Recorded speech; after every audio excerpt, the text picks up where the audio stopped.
அன்பர்களே, ஆண்டவர் இவ்வாறு சிலுவையிலே அறையுண்டு இறந்தது ஏன், தேவையா என்ற ஒரு வினாவிற்கு விடை பெற வருவது போல புனித வளனாரின் உணர்ச்சி போன்று சிந்தனை போன்று வீரமாமுனிவர் ஒரு செய்யுளை ஏற்றிருக்கிறார்.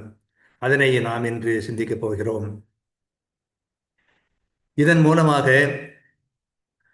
சிலுவை பாடுகள் என்பது கடவுள் இதுதான் வழி என்று கண்டு உணர்ந்து செய்த ஒன்று என்று சொல்லுகிறார். உத்தான படலத்திலே இந்த செய்யுள் வருகிறது. ஐயா, இவ்வாறு எங்கள் பொருட்டால் அயர்வுற்றாய், மையா துன்பத்து ஒன்று என உன்பால் விளைவு உண்டோ?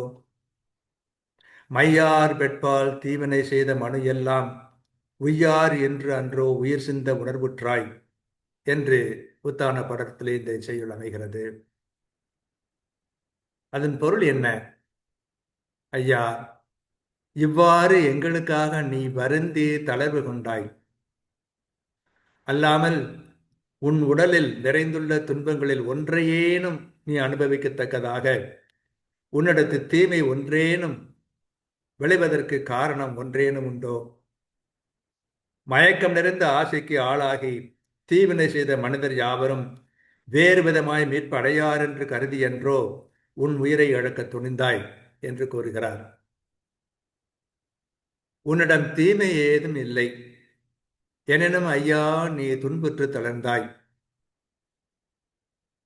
ஆசைக்கு மயங்கி பாவம் செய்தோம், இம்மாந்தருக்கு வேறு வகையில் மீட்பு இல்லை அல்லவா? அப்படியென்றும் நீ கருதினாய், அதனால் அன்றும் உன்னுடைய உயிர் துறைக்க துணிந்தாய். ஐயா, விவ்வார் எங்கள் பொருட்டால் அயர்வுற்றாய், மையா துன்பத் தொன்றன உன்பால் விளைவுண்டோ?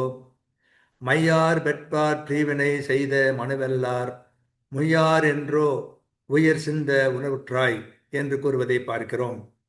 மிக முக்கியமான ஒன்று என்ன என்றால்,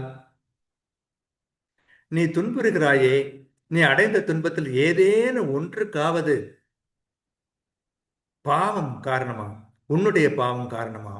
நீ தூயவனங்களை மீட்பதற்காக, என்னுடைய பாவத்திற்காக அல்லவா இவ்வளவு துயரை நீ அடைகிறாய்?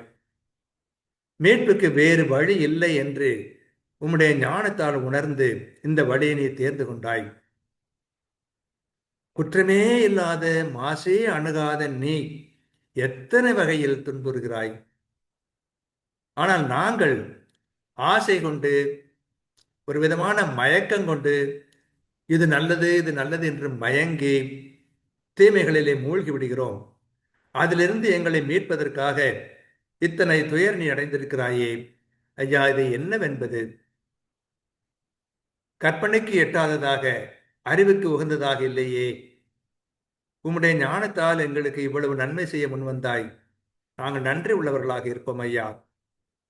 வாழ்க.